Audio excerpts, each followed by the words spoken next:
One Piece chapter 1073 just dropped, and I'm not gonna lie, I'm a little bit disappointed with the Stussy development. So going into this chapter, we see how Stussy was able to take down Kaku, and she actually even takes down Rob Lucci, but it's because of Sea Prism Stone.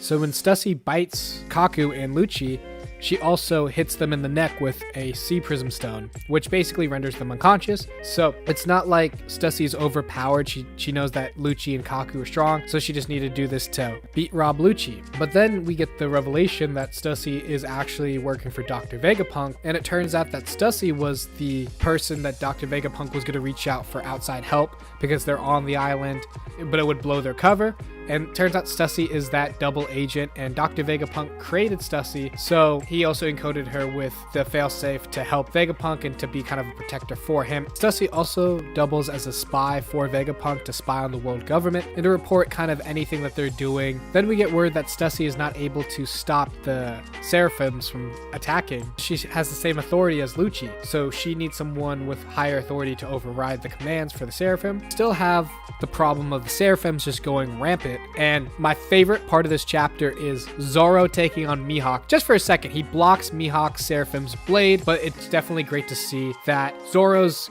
potentially going to be able to fight the Seraphim in the future. And just being able to block an attack that's kind of Mihawk level is really great to see, just because it shows like Zoro's growth, because we haven't seen Zoro fight Mihawk since the Brate. So this is the closest thing we'll get, and we can assume that the Seraphim is at somewhat at Mihawk level. So now Zoro's able to, parry one of his attacks and deflect it. But unfortunately, the fight doesn't get to go past one attack because Dr. Vegapunk has, I guess, some voice recognition or voice manipulation technology where he can command the Seraphims in a voice that has the authority to cease their attacks. And by doing so, the Seraphim all stand down. So then Dr. Vegapunk is saying, hey, Stussy, let's leave the island. We got to get going. So they're going to add Stussy to the list of escapees from Egghead Island while Luffy is still searching for Bonnie. I was actually really expecting for this arc. We get one of Oda's famous cutaways, and it's weird, especially because it's actually with the Straw Hats that he's cutting away from. So there's a text box that says, however, an event will occur, the disappearance of Dr. Vegapunk. And this means two things. Either Bonnie kidnaps Dr. Vegapunk, or Dr. Vegapunk goes missing and the Straw Hats have no idea what's happening, or the government labeled this incident as the disappearance of Dr. Vegapunk, when in reality the Straw Hats took Dr. Vegapunk and just dipped. So it's very interesting to see which direction Oda's gonna go with. I prefer if Dr. Vegapunk stays with the crew and they get to escape, because then we get to learn more. But if Dr. Vegapunk disappears, I assume the government was able to somehow get Dr. Vegapunk and imprisoned him.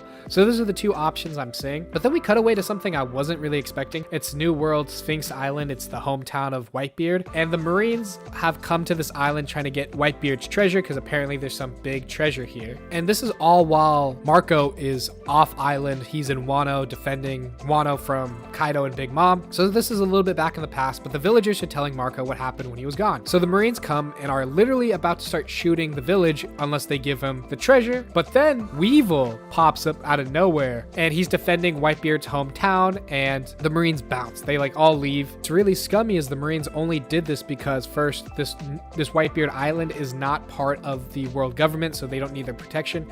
And the world government was literally threatening kids and old people and trying to kill them for Whitebeard's treasure. Shows how corrupt the government still is. But at least we get to see Weevil come and defend the hometown. But with that, we get a really great reveal. Old lady that was with Weevil turns out to be the real Stussy, the former Rocks pirate, but just as an old lady. And it's confirmed that she is a scientist, but she actually has some attachment to Weevil and says that Weevil is my legitimate son. And while Marco was away, Green Bull came to Whitebeard's island and took Weevil. So now you see Stussy begging Marco to help get Weevil back. And she's even saying, Marco, you know that Weevil is actually related to Whitebeard, right? The only person who can prove it, though, is Dr. Vegapunk. Marco didn't give a definitive answer if he's going to help or not, but he did say, well, thank you for protecting the village. Then we get probably the most interesting cutaway. 3 cutaways, 1 chapter, I know. But we see Kizaru finally show up. He's with the Marines coming with the Buster Call. And in one of the ships is one of the Goroseis, the 5 Elder Stars, Saint J. Garcia, Saturn. And he's saying that, have you seen Dr. Vegapunk in a long time? He's like, a long time ago, just once we met. It is quite disappointing how things have become lately.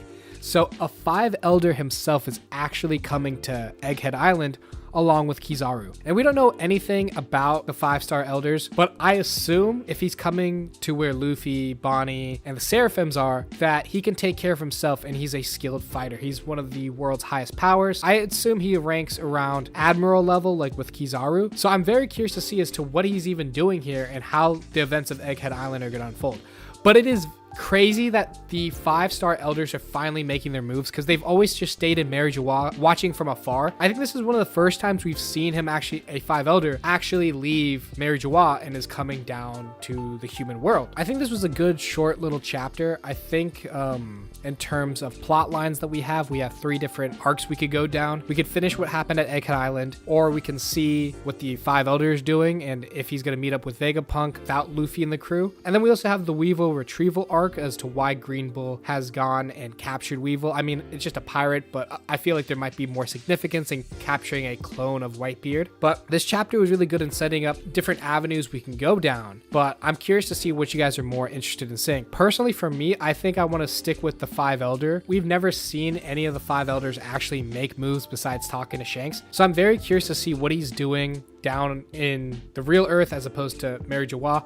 I want to see who he's meeting with, and if he does meet with Vegapunk, I want to see how that conversation goes. And there's definitely going to be a lot more lore and history revealed with this 5 Elder, especially when he's talking to Vegapunk. So I'm very excited to see how this is all going to go down and how it's going to unfold. But I'm also very curious as to why the Egghead Island has already been labeled an incident that we'll return to at a later time, because the Straw Hat crew is there. So I'm not sure how Oda's going to progress the story if he literally just cut off Egghead Island right here and said, well, this is an incident that occurred and Dr. Vegapunk went missing. Is he going to pick it up right with the Straw Hats losing Dr. Vegapunk, or are we going to go to maybe Sabo or someone else and see how the other part of the world's happening for a little bit before we come back to the Straw Hats?